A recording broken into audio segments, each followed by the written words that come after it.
y seguimos haciéndolo hoy jueves, presentando a Irene Belloc, ¿no? Yo creo que es de todos conocida, seguro que todos los que estáis en el foro la conocéis. Ella es médica, experta en adicciones desde hace muchos años, compañera en muchas batallas, responsable del Centro Municipal de Atención y Prevención de Adicciones del Ayuntamiento de Zaragoza, delegada también de Socio y Droga Alcohol, en el que también hace un trabajo desde hace muchos años, ¿no? Y terapeuta de terapia familiar sistémica. Con ella, como digo, hemos compartido, ¿no? Hemos compartido muchas tareas, muchas horas de trabajo de años, ¿no? Y nos vamos siguiendo desde hace no sé cuánto. Bastantes Vamos, años. vamos A decir que bastantes años. a no decir cuántos, ¿no? Solo subrayar, bueno, ella va a hablar sobre el abordaje de la prevención y el tratamiento de la adicción del consumo de alcohol en el ámbito sanitario, desde el punto de vista sanitario. Ese será el enfoque de su intervención. Quería decir que la sesión se grabará. Aquel que tenga algún problema en aparecer, sabéis que esto salen en casillitas pequeñas, tal como os veis. Quien tenga algún problema puede, puede cerrar el vídeo, pero os lo comentamos también porque las sesiones quedarán colgadas en la página web de la Dirección General de Salud Pública en adicciones, de manera que puedan revisarse o que podáis volver, eh, si queréis, volver a algún aspecto que toque Irene a lo largo de la intervención. Por mi parte, poco más y solo que agradeceros desde luego la asistencia, agradeceros el interés y, bueno, motivaros también y daros las gracias por vuestro compromiso a lo largo de la semana en en una semana sin alcohol. Hoy se comentaba en la reunión del Plan Nacional sobre Drogas que ha habido esta mañana, y ponían como una de las actividades relevantes el hecho de la organización de esta semana por parte de nuestra comunidad autónoma. De manera que gracias a todas y a todos por la asistencia y os dejo con Irene. Me paso ahí lo que quieras.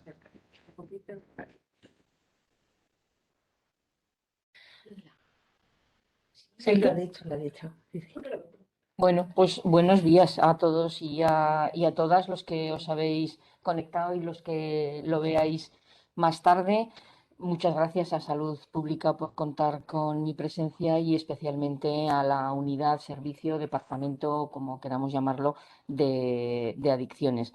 La verdad es que estoy muy contenta de participar en por fin, en esta semana sobre el alcohol. Ya sabéis que empezamos el día 15 con la celebración de un día que seguramente ya tendríamos que haber celebrado con anterioridad, pero bueno, este año ha sido potente, el 15 de noviembre, día sin alcohol, y entonces toda la semana habréis visto que ha girado en torno a este tema.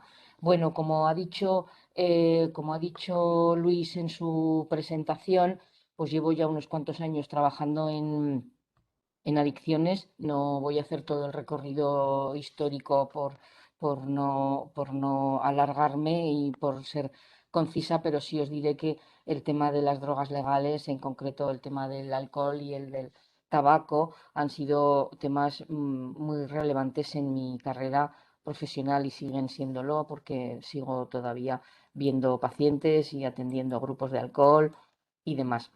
Voy a utilizar en esta intervención el vídeo del que, bueno, también tendréis disposición los demás y lo voy a ir comentando del Ministerio de Sanidad y Bienestar Social sobre el tema del alcohol.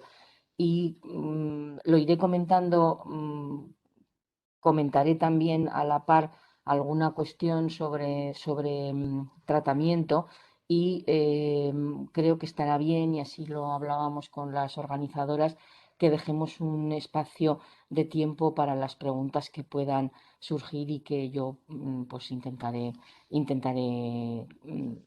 el contestarlas, ¿vale? Entonces vamos a comenzar con este vídeo sobre alcohol y sí, vale, muy bien.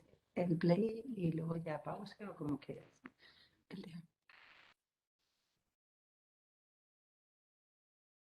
Bueno, ya veis que el título se puede quitar la... Sí, lo podemos. Espera un momento, que vamos a quitarle la música. Vamos a ir Y para así, que atrás, está, le vamos a que está poner bien. sin sonido. Eso es. Ahí, perfecto. Y así puedes hablar a la vez. ¿Y pararlo me has dicho? Que simplemente mismo, el mismo darle. botón se pone Vale, pause, ¿ves? muy bien. Ahí. Bueno, ya veis que el título está muy bien, que es y ya define lo que va a ser la intervención con el tema del alcohol, que es alcohol cuanto menos mejor. Luego veremos un poquito el porqué.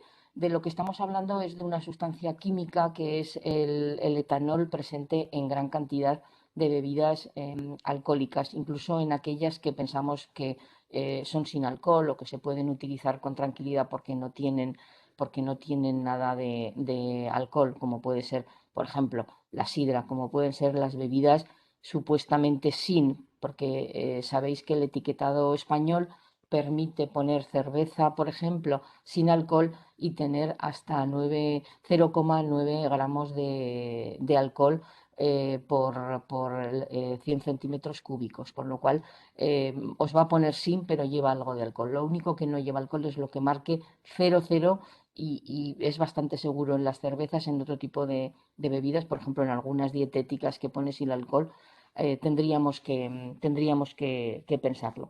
También hay algunos fármacos, muy pocos, que contienen etanol en su excipiente, algún jarabe, alguna ampolla vitamínica bebible, muy pocos, pero sí sabed que hay algunas bebidas supuestamente sin que tienen alcohol. ¿El alcohol es bueno para la salud?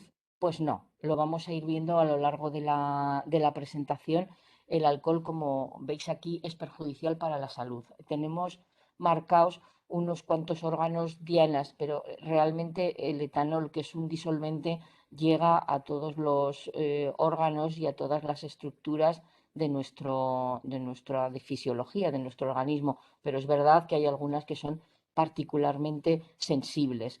El sistema digestivo es obvio, puesto que el alcohol se ingiere, se toma se administra por vía oral y tiene que pasar desde la cavidad oral, desde la boca hasta su salida, su excreción, que es básicamente por la vejiga de la orina, pero también por la piel, también se puede excretar una pequeña parte por el tubo digestivo y otra pequeña parte se puede excretar a través de la vía pulmonar, es decir, el alcohol se puede exhalar también.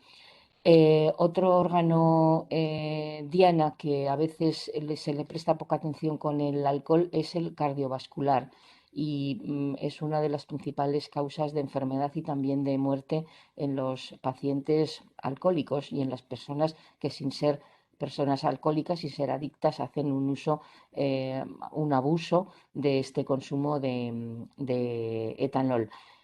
Otro de los órganos dianas que van a aparecer es el sistema neurológico. Y dentro del sistema neurológico tenemos por una parte el central, lo que sería el cerebro, ¿verdad?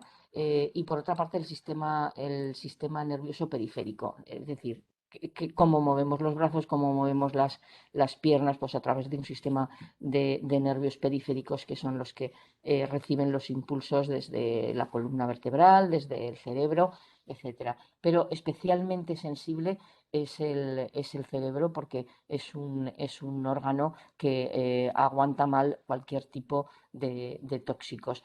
Dentro del sistema digestivo, ya lo sabéis, el órgano donde se metaboliza el alcohol es el hígado y por lo tanto, aunque el alcohol es una víscera muy agradecida, como suelo decir yo, también es una víscera que acaba rompiéndose en términos de morbilidad con el paso del tiempo y el paso del consumo. Y algunas otras cuestiones que no solamente es consumo y paso del tiempo, hay algunas situaciones que también alteran el hígado de las personas bebedoras.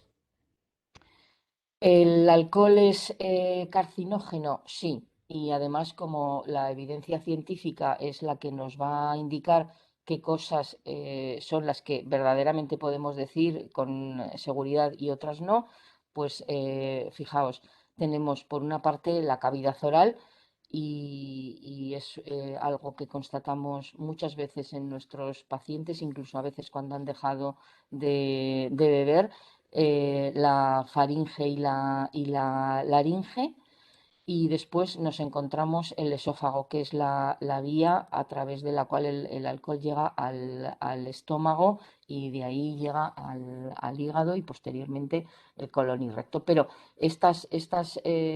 digamos, estos órganos son los que van a experimentar una sensibilidad mayor y es en los que se ha constatado que el alcohol es un carcinógeno. Por ejemplo, fijaos, y eso siempre me gusta resaltarlo, que en el caso de las mujeres es un factor que apoya la aparición de cáncer de mama. Bueno, seguimos. Esta parte yo creo que nos la tendríamos que grabar tanto los profesionales como también la población en general, y digo por los profesionales porque a veces somos los transmisores de las informaciones que realmente son válidas, de que no existe ningún nivel de riesgo de consumo seguro. El único riesgo cero es el consumo cero. Es decir, solamente no bebiendo alcohol no vamos a tener ninguna clase de riesgo. Luego podemos hablar de riesgos en mayor medida, en menor medida, más leves, moderados o más graves, pero no existe ninguna cantidad que sea segura.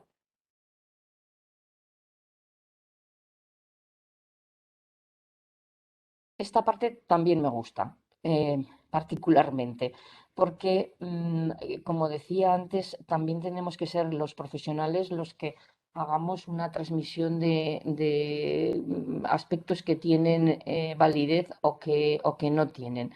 No es lo mismo no tomar nada de alcohol durante el embarazo que tomar pequeñas cantidades. Y por supuesto que no es lo mismo que tomar cantidades moderadas o incluso altas. Lo que sabemos a ciencia cierta que produce el alcohol es la aparición de bajo peso al nacer en el neonato, la aparición, la existencia de mayor riesgo de abortos durante el embarazo y partos que no llegan a término, sino que son la parte de prematuridad. Y luego hay un punto que antes le llamábamos síndrome alcohólico fetal y que ahora se ha transformado la denominación en trastornos del espectro alcohólico fetal, porque el síndrome alcohólico fetal puro, afortunadamente, y salvo en algunas circunstancias muy graves y en algunos lugares del mundo con un consumo exagerado durante el embarazo, a veces por razones incluso culturales, no llegamos a ver el síndrome completo como tal. Pero sí nos encontramos con muchos niños y muchos adolescentes que las madres han bebido durante el embarazo y que están dentro de ese grupo de adolescentes o niños con trastornos del espectro alcohólico fetal. ¿Qué significa? Que nos vamos a encontrar a veces nada durante la infancia, a veces nos podemos encontrar con trastornos, por ejemplo, por déficit de atención, trastornos de conducta, y a veces nos vamos a encontrar con un coeficiente intelectual algo más bajo de lo que correspondería a un niño que su madre o cuya madre no ha bebido durante el embarazo. Y luego hay una situación constatada fehacientemente, y es que los niños cuando son adolescentes de madres que han bebido durante el embarazo con mucha más frecuencia presentan trastornos de conducta graves o por lo menos de difícil manejo, como puede ser el oposicionismo, como puede ser a veces el inicio de un trastorno límite de personalidad a posteriori, etcétera. Por lo tanto, no hablamos de un niño con unas características muy determinadas al nacer, pero sí de un niño que va a tener esas consecuencias a lo largo de su desarrollo psicomotor, neurológico, conductual, y de personalidad a posteriori. Ahora que todos hemos oído continuamente el tema de la inmunidad en relación con la pandemia, con relación con la COVID, el alcohol debilita el sistema inmunitario y esto es importante por dos razones. Primero, porque sí se produce una disminución, vamos a decirlo así, de las defensas. Y luego porque añadido a eso, en ocasiones nos encontramos con personas abusadoras de alcohol o alcohólicas como tal adicción, que por las características de su estilo de vida van a ser mucho más proclives a presentar infecciones, con lo cual, y a presentar estilos de vida que faciliten y favorecen las infecciones, con lo cual los dos aspectos unidos pues realmente comportan una situación por lo menos de poca salud o de salud poco favorable en este tipo de personas.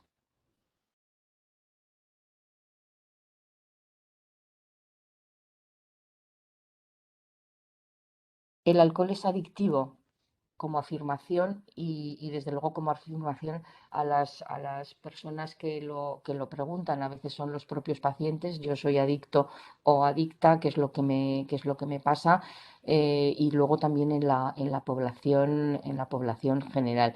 El alcohol es una droga. Dentro del grupo de las drogas está clasificada como depresora, aunque tiene una primera fase tras el consumo que es euforizante, que es realmente la que produce ese refuerzo y la repetición en el consumo y como tal droga puede crear adicción, tanto en hombres como en mujeres, pero con una salvedad. En el caso de las mujeres, el proceso de engancharse, el proceso de tener una dependencia alcohólica se produce con más facilidad y en menor tiempo que en el caso de los varones.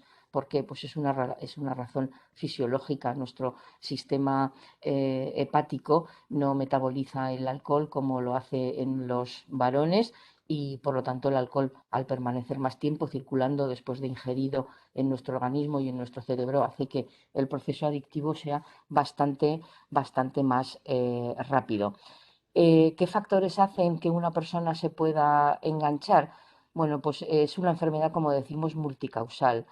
Primero está el alcohol. Si no hubiese alcohol, obviamente no tendríamos alcohólicos ni alcohólicas. Y después hay factores de índole personal, como decía antes, el ser mujer, el ser más joven. Algunas razas también son más proclives a tener una adicción antes.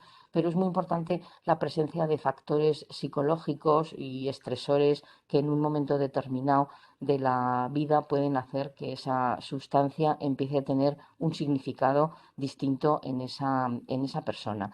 Y, por supuesto, los factores sociales y los factores contextuales, los factores culturales. Por lo tanto, es importante señalar esto, no solamente para saberlo y para conocerlo, sino porque cuando aplicamos o cuando intentamos establecer programas de prevención, tendremos que fijarnos en todos esos factores que van a incidir en que la población joven que comienza a beber pronto la podamos disuadir, la podamos orientar, la podamos informar para que mantenga un consumo lo menos ni moderado ni alto posible y sobre todo retrasar el inicio en el consumo, como vamos a ver ahora.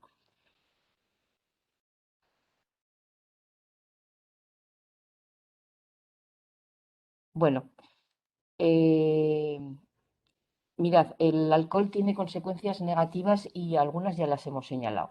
Hemos visto la presencia del trastorno del espectro fetal en el caso de las mujeres que beben durante el embarazo. No lo he dicho, pero también es importante cuando una pareja se plantea bueno, el iniciar una relación que va a tener como consecuencia un embarazo. En el caso de los varones también es adecuado, por otras razones, el que consuman lo menos posible.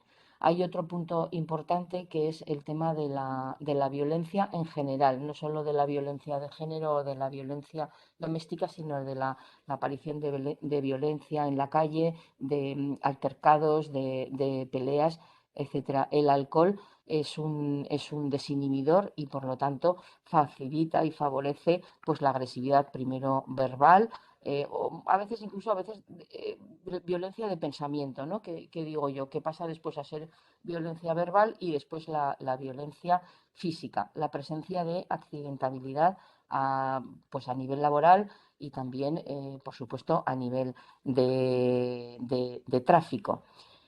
Nos encontramos después la inseguridad, y cuando hablamos de inseguridad, sobre todo hablamos de la posibilidad de ser inseguro y de entrar en un mundo de precariedad y de desigualdad para la persona que está bebiendo y también para las personas cercanas. Hay un término que me gusta y que lo he oído recientemente y que me parece que se entiende fácilmente, que es el bebedor pasivo.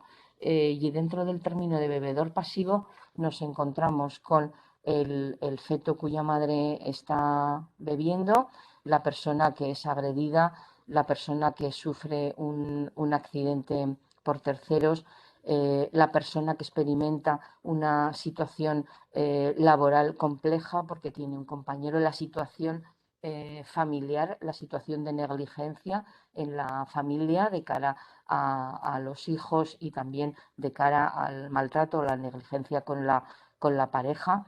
A nivel laboral, la menor productividad, pero sobre todo lo que vemos es personas que no llegan a acceder a puestos para los cuales están preparados porque el alcohol se lo ha impedido.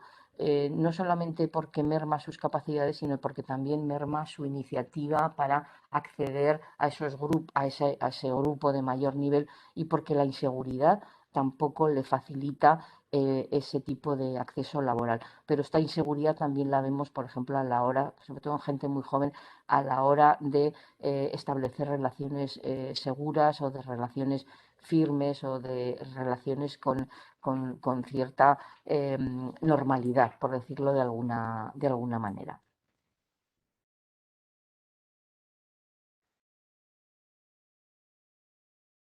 A ver, algunas cifras, no muchas, pero significativas.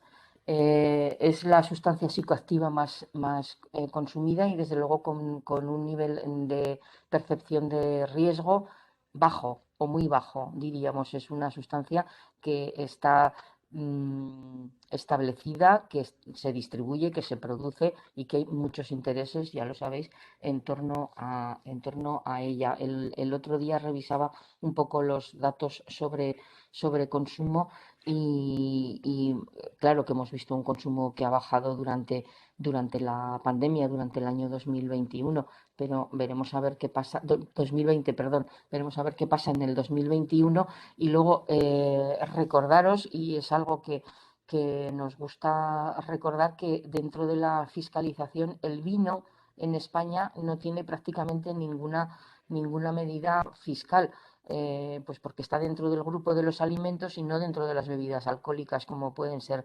las bebidas espirituosas la cerveza, por ejemplo, o otro tipo de bebidas de alta graduación. Los hombres consumen 4 veces más alcohol que las mujeres, pero las mujeres toleran el alcohol menos del 50% de lo que lo hacen los varones, con lo cual es una situación de riesgo. Si además hablamos... ¿Qué pasamos?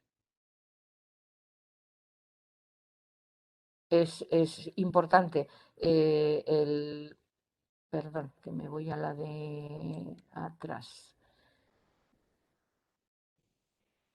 Mirad, en las encuestas que se hacen periódicamente, cada 2 años, tanto a población general como a las jóvenes entre 14 y 18 años, 3 de cada 4 chicos y chicas lo han consumido en el último año. No quiere decir que lo consuman a diario, pero sí que han consumido pues, un porcentaje importante una vez al mes o incluso una vez a la semana. Pero desde luego en su vida, en el último año, lo han consumido.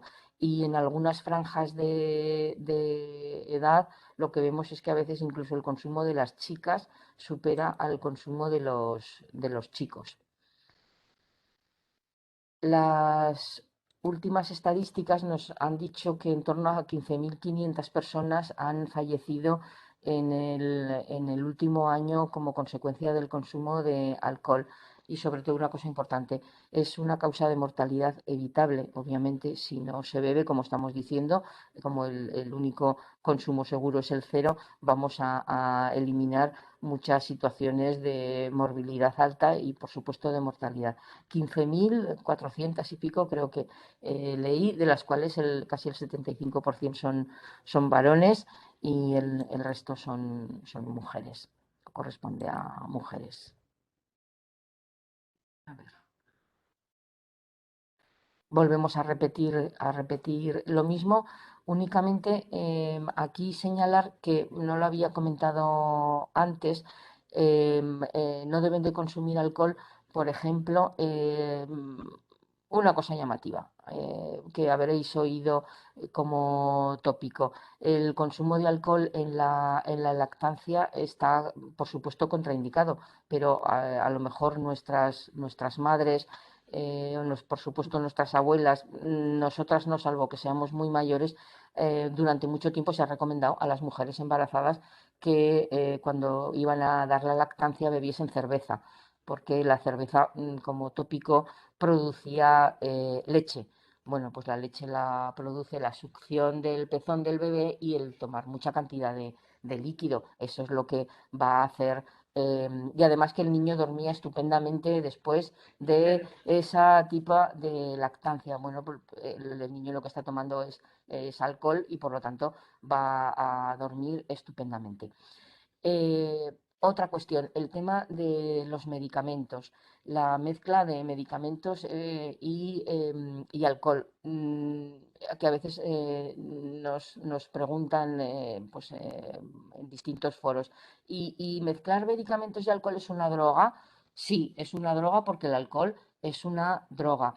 ¿Qué pasa si se mezcla con alcohol? Con algún tipo de medicamento, pues que algunas veces se modula de manera diferente el medicamento, a veces al alza, como puede ser en el caso de mezclar con hipnóticos, con tranquilizantes y demás, y otras veces lo que sucede es que los fármacos que estamos tomando con alcohol dejan de tener parte de su potencia pues por un mecanismo enzimático. No estamos hablando de que sea una droga en especial, sino que es un cóctel pues muy nocivo. Importante el tema de cuidados de menores, como decíamos antes, la parte de la negligencia o el descuido ante los niños. Y en el caso de los menores de edad. No solamente por un tema legal, el de los menores de edad, sino por las características fisiológicas. Si no consumes alcohol, la leyenda sigue así. Fijaos, si consumes alcohol, es decir, no vamos a entrar en un planteamiento negacionista del consumo porque los que trabajamos en esta parcela sabemos que eso es un trabajo muy difícil al que llegaremos o no, pero la realidad que tenemos actualmente es que hay mucha parte de población que bebe y que bebe en cantidades pequeñas, pero hay que saber qué es pequeño y qué es mucho o qué es medio, porque a veces nos ha pasado el preguntarle a los pacientes cuánto bebes y decir lo normal y luego hacer una historia de lo que están consumiendo al cabo del día y nos encontramos con situaciones que son bastante más que lo normal. Los límites de bajo riesgo por así decirlo, han cambiado. Y han cambiado además, yo creo que de manera muy, muy interesante. Y lo que nos dicen ahora los estudios es que en las mujeres 10 gramos al día, a partir de ahí ya es un consumo de mayor riesgo, y de bajo riesgo podría ser entre 0 y 10. ¿Qué son 10 gramos de alcohol? Pues fijaos, es un pequeño chupito, puede ser media copa de vino, no una, o una caña. En el caso de los varones, por esa cuestión fisiológica que hemos hablado antes, pues ese límite está en 20 gramos, es decir, el doble, lo que sería la copa entera al día. No estamos hablando en un rato, sino al día. Por lo tanto, el tener y el saber, el conocer lo que es la unidad de bebida estándar, que es como denominamos a las cantidades que beben nuestros pacientes cuando nos lo cuentan, y que son 10 gramos al día, pues nos va a ayudar a perfilar un poco lo que esa persona está consumiendo. Si consumimos alcohol, o si se consume alcohol, algunas pautas. Estas pueden ser algunas de ellas, podríamos dar otras, pero estas pueden ser interesantes. Por ejemplo, para las personas que beben todos los días, intentar marcarse 2-3 días a la semana sin beber alcohol, y desde luego que no coincida con actividades como las que hemos señalado anteriormente. El consumo intensivo, lo que llamamos, fijaos, hemos hablado de bajo riesgo, consumo de bajo riesgo, y lo que sería el consumo de alto riesgo, consumo intensivo, o lo habréis oído también con el binge drinking. Bueno, es un consumo de cantidades de cantidades de alcohol importantes en poco espacio de tiempo, que puede ser, en el caso de los chicos, esta cantidad que os hemos puesto aquí, por ejemplo, y que tenéis aquí 3 combinados, y en el caso de las chicas 2 combinados. Digo chicas porque el consumo intensivo es más frecuente que a veces lo encontremos en los adolescentes que beben en momentos muy determinados, en contextos de fiesta y demás. Pero no solamente hacen botellón los jóvenes, los adultos también pueden tener consumos de alto voltaje. Lo que pasa es que son menos llamativos, y son consumos que se hacen en casa, o que se hacen en un pub, o que se hacen en un pub, o en un bar, o en un restaurante, y por lo tanto no tienen esa connotación social que tiene el botellón. Pero los adultos también beben y tienen consumos altos en ocasiones. Esos consumos de alta intensidad, bueno, pues agravan los accidentes de coche, por supuesto, la violencia que hemos marcado aquí, los problemas cardíacos, a veces son los que precipitan un ataque al corazón, y a veces son también los que precipitan la aparición de cuadros cerebrovasculares. Y, por supuesto, hemos hablado aquí en el neurodesarrollo, en el caso de los niños o de las personas muy jóvenes. Y aquí hay un punto en el que me detengo 10 segundos, que es el tema de la relación entre consumo de alcohol y suicidio, porque un porcentaje altísimo, muy, muy alto, de los intentos de suicidio, de los gestos suicidas y de los suicidios consumados tienen detrás el consumo de alcohol. No solo el consumo de alcohol en adictos al alcohol, sino en personas que han tenido un consumo exagerado en un momento determinado, a veces mezclado con fármacos, pero no siempre, y por lo tanto hay que tenerlo muy en cuenta, porque no olvidéis, como os he dicho antes, que el consumo de alcohol, que el alcohol es un depresor, y por lo tanto no va a ser un ayudador en una situación psíquica de gravedad, o en una situación de salud mental complicada, conflictiva, etcétera. ¿Está recomendado el consumo de alcohol en algunas circunstancias? Por ejemplo, que seguro que se os ocurren otras anécdotas u otros tópicos en relación con el alcohol. Ayuda a aumentar el apetito, el tomar un vermú, el tomar bebidas quinadas, como los que tenemos ya unos años hemos visto durante nuestra infancia y adolescencia. Está indicado el consumo de bebidas de whisky, por ejemplo, para prevenir los cuadros cardíacos o los cuadros coronarios, No, no está indicado, ni está justificado, ni hay evidencia científica en ninguna situación de patología. Más bien todo lo contrario. No hay estudios que avalen que mejora el funcionamiento cardíaco o la prevención de los riesgos coronarios. Mm, no, eso lo hablábamos recientemente en un congreso, lo comentábamos con un especialista de epidemiología que nos decía, no os creáis nada en relación con los polifenoles, ni con ninguno de los productos derivados de la uva, de la vid y por supuesto del vino. No es que no sea cierto. Lo que pasa es que para que los polifenoles y demás sustancias tuviesen algún efecto protector para nuestras arterias coronarias, necesitaríamos tomar ingentes toneladas de ese tipo de productos para que nos hiciesen algo. No tiene ninguna evidencia científica que los polifenoles de una copa de vino tinto, que es lo que suelen decir los vinateros, sobre todo, que el tinto es mejor que el resto, tengan efectos beneficiosos.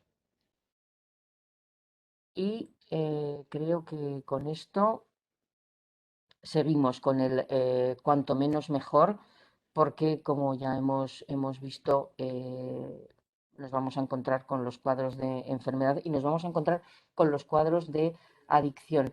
La adicción al alcohol, voy a ver un poco el tiempo, la adicción al alcohol es una enfermedad, está recogida dentro de las enfermedades mentales.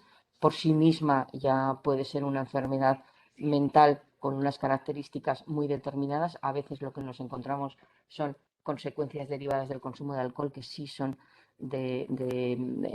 digamos, aspectos psiquiátricos, como pueden ser los cuadros ansioso-depresivos, como pueden ser los casos de insomnio con mucha frecuencia, a veces algunas alteraciones de tipo conductual, pero en sí mismo solo el consumo de alcohol ya está considerado como una patología mental. Por lo tanto, si lo consideramos como una enfermedad, la atención que debemos de dar tiene que ser como en cualquier otra enfermedad, con algunas características muy, muy determinadas, porque no olvidemos que el alcohol todavía es una enfermedad estigmatizante para la persona que lo padece y para sus familiares.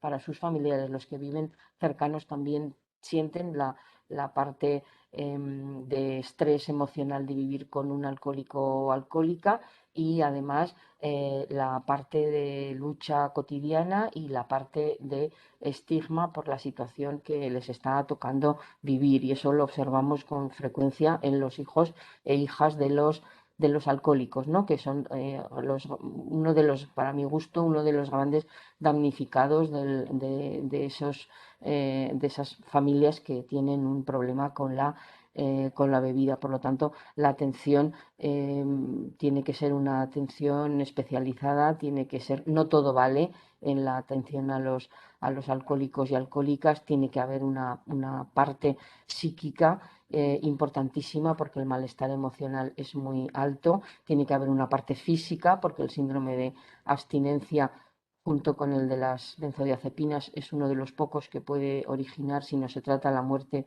de la persona, del adicto, de la adicta, y por supuesto tiene que haber un apoyo social. Es fundamental que el paciente alcohólico encuentre un apoyo, encuentre una compensación, encuentre una serie de recursos que puedan ayudarle en el momento de iniciar la desintoxicación, la rehabilitación, que es un proceso largo, es un proceso arduo, es un proceso de cambio de estilo de vida, en el cual, bueno, pues los profesionales y por supuesto también otros pacientes que han dejado de beber y que ya llevan tiempo abstinente deben y pueden echar una mano.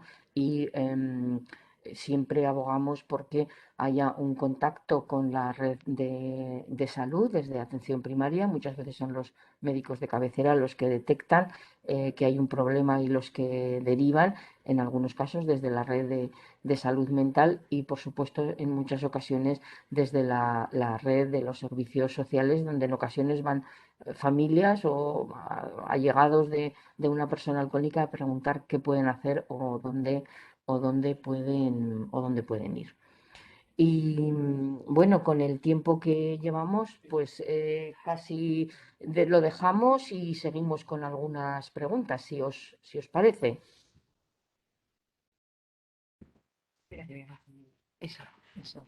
Bueno, yo creo que ha sido, bueno, buenos días a todos. Yo creo que ha sido una intervención estupenda la que ha hecho Irene.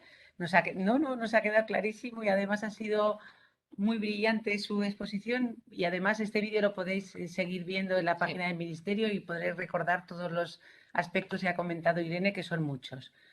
Yo creo que, bueno, pues que lo primero de todo eso, si tenéis alguna pregunta que comentar. A mí sí que me gustaría comentar una cosa porque en los días anteriores hemos estado también con pacientes alcohólicos, hemos estado con asociaciones, hemos visto diferentes intervenciones y hemos visto muchos datos. Y entre los datos que veíamos era que a pesar de que en las encuestas salía que había menos mujeres consumidoras de alcohol, a la hora de iniciar tratamientos en las unidades de atención y seguimiento de adicciones de Aragón, el 50% de las mujeres que acudían a tratamiento por alguna sustancia era por alcohol, mientras que los hombres, ese porcentaje solo era, era del 37%. Esto se explicaría por todo lo que has comentado anteriormente de la forma en la que afecta más a las mujeres el alcohol que a los hombres. Sí, nosotros. Perdón. Nada. Nosotros es una de las cosas que hemos venido observando desde hace ya bastantes años. Y tiene razón, Carmen, no sé si el 50%, creo que no, que en la última memoria del año 2020 no era el 50%, pero sí es un porcentaje alto el de mujeres que acceden a los recursos. Creo que pasan dos cosas. Una es la que tú has dicho, que fisiológicamente hay mujeres alcohólicas. El consumo en las mujeres es un consumo bastante diferente, sobre todo en las mujeres de mediana edad, al de los varones. Las mujeres, como decía, se alcoholizan antes o pueden ser adictas en un tiempo mucho más corto que en el caso de los varones. Y creo que en la actualidad y ya desde hace unos cuantos años las mujeres han perdido la parte de vergüenza a acudir a los recursos, a decir que son alcohólicas, a decir que tienen un problema, y además las mujeres cuando se ponen, por decirlo así, a dejar de beber, como en otras muchas cosas, se ponen muy en serio y se ponen muy en manos a la obra.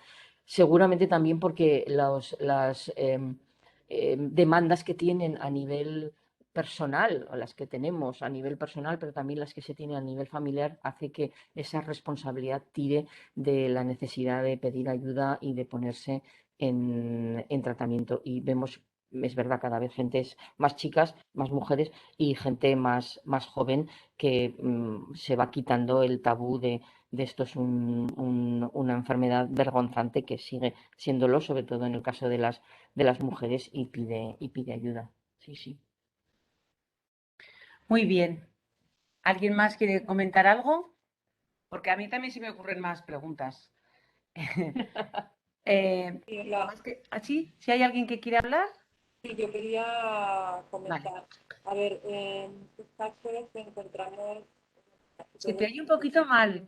Si te Vale, puedes acercar el micrófono. vale. En la mayoría de los casos nos encontramos con una dificultad importante a la hora de ubicar al paciente con un consumo de alcohol, sobre todo aquel que tiene un consumo de alcohol muy exacerbado de larga data y ya irreductible, sobre todo personas mayores o personas en riesgo de exclusión social cuando son dados de alta hospitalaria y no hay familia ni red ni el hábitat del que provienen es el correcto para retornar, ¿vale? Normalmente son pacientes con los que ya hay organicidad y que no tienen, bueno, que no tienen capacidad para un autocuidado por las limitaciones físicas o psíquicas, vaya. Entonces, aun cuando en el ideario de muchos centros no se expresa abiertamente que el consumo activo es un criterio de exclusión, sí que es un hándicap muy importante para acceder tanto en la vía pública como la vía privada a muchos recursos. Entonces son grandes excluidos, aun cuando incluso logras sensibilizar y concienciar al paciente de que necesita un centro y el paciente acepta, porque es verdad que ya ve su declive, ¿no? A la hora de funcionar como antes del ingreso, de que debutara ya una dependencia. Incluso en los casos en los que se logra sensibilizar a la persona y acepta voluntariamente un ingreso residencial o de otro tipo, los handicaps son numerosísimos. Sí, Que de esto, bueno, me he conectado 10 minutitos más tarde, no sé si se ha llegado a hablar, pero es un hándicap muy, muy importante. sí, sí, estoy totalmente de acuerdo contigo y además muy bien que hayas señalado el punto del el alcoholismo en la tercera edad o en la edad madura, como queramos llamarle, porque a veces se tiene la idea de que el alcohólico o la persona que abusa del alcohol cuando se haga mayor, cuando se haga viejecico o viejecica, dejará de beber. Bueno, pues no, como mucho reduce según sus características fisiológicas o si está medicado, su patología, lo que sea, pero no deja de beber por arte de magia por el hecho de acceder a otra etapa de su vida. Es más, en ocasiones, por ejemplo, las jubilaciones hemos visto que el consumo se exacerba porque no hay el control que significaba el puesto de trabajo. Y es cierto lo que dices, que a veces los recursos que hay de residenciales pues ponen como requisito y si no a la entrada después los van poniendo conforme llevan ya un tiempo pues que no se adapta o que tiene problemas de relación con los demás residentes. Es complicado porque no olvidemos que también se produce el deterioro propio de la edad y el deterioro de la persona que ha estado bebiendo, con lo cual es complejo a veces el motivarlos y el mantenerlos. Sí, y no, en ese sentido no hay ningún recurso específico para personas con esa situación. Los recursos residenciales, bueno, pues a veces viéndolos con mucha frecuencia, intentando que no beban o que beban lo menos posible, etcétera, los pueden mantener, pero es complicado las personas que no tienen familia, sí. Muy complicado hasta el punto de no llegar a encontrar centro, ¿eh? Aun cuando el paciente esté motivado.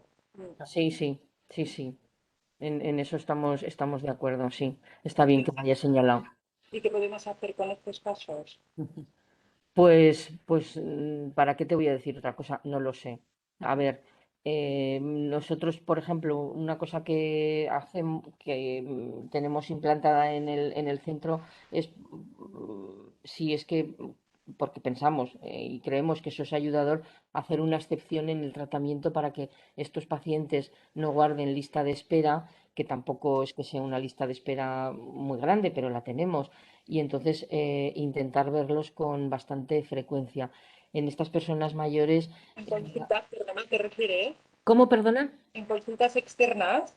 El centro donde yo trabajo es un centro ambulatorio, Vale. entonces del ayuntamiento. Entonces, eso, efectivamente, son consultas mañana y tarde y lo que hacemos es si son menores de edad o son mayores de 70 años, es citarlos casi inmediatamente, en la misma semana, que no tengan que esperar.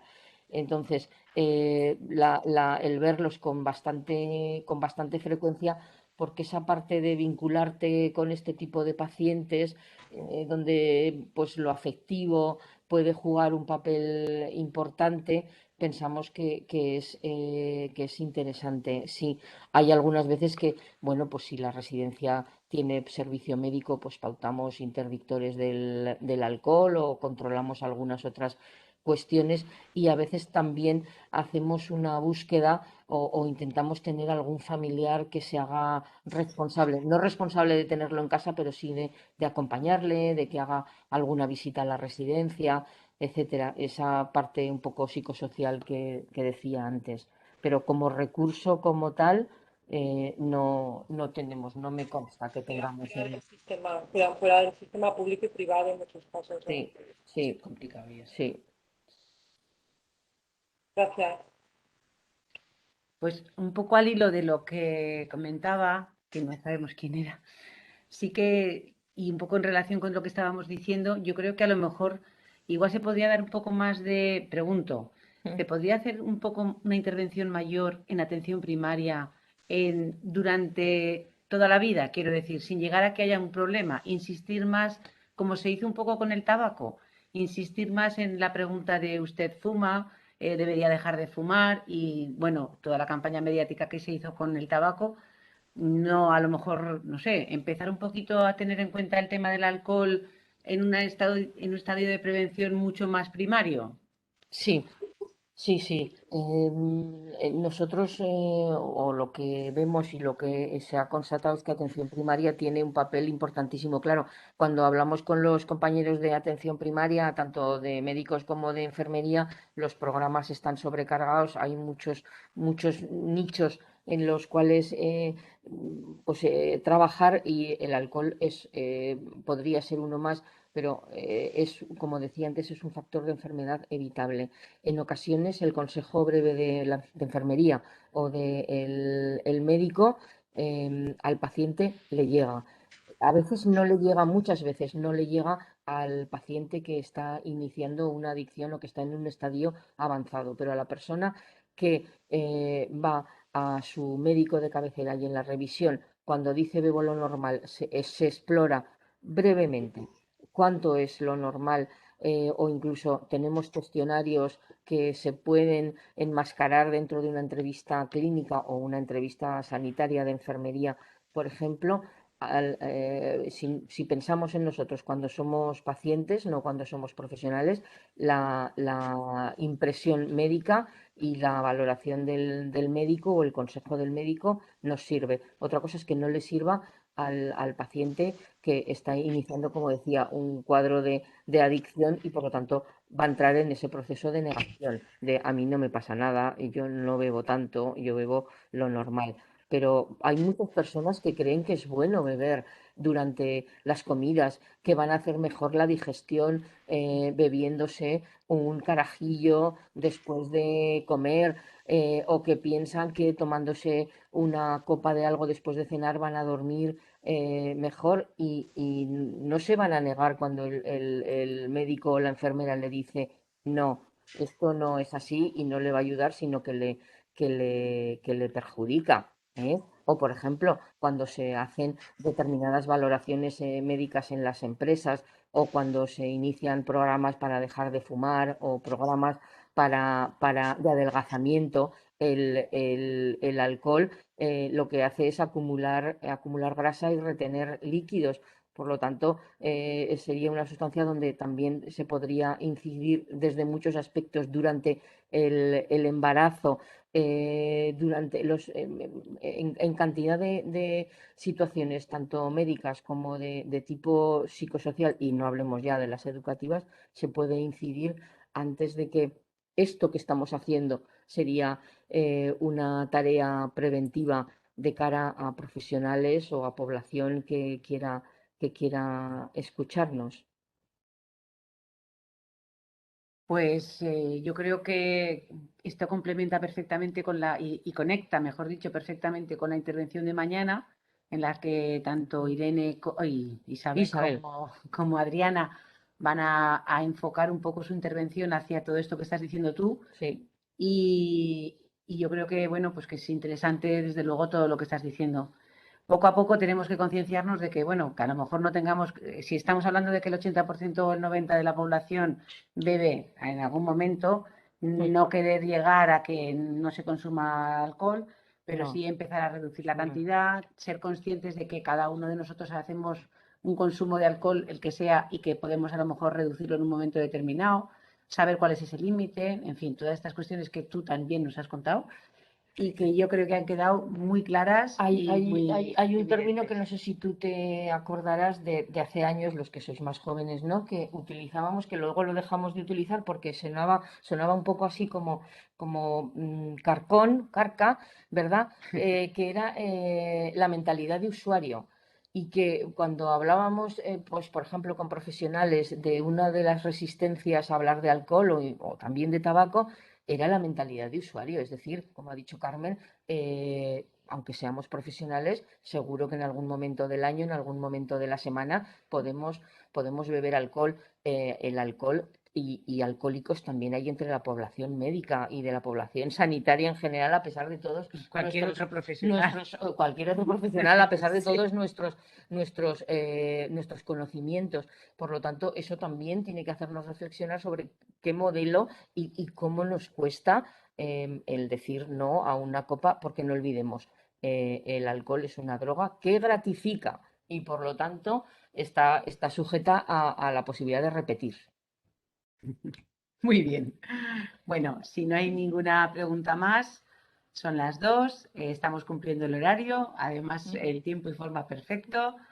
Si queréis lo dejamos aquí y mañana terminamos ya esta semana y hablando ya un poco pues de estos aspectos de prevención y de cómo poder intervenir desde diferentes ámbitos de la educación formal, no formal, desde los servicios sociales y desde el ámbito incluso familiar y comunitario para conseguir que podamos reducir o podamos tener en cuenta todas las consecuencias negativas que tiene el alcohol en nuestra salud.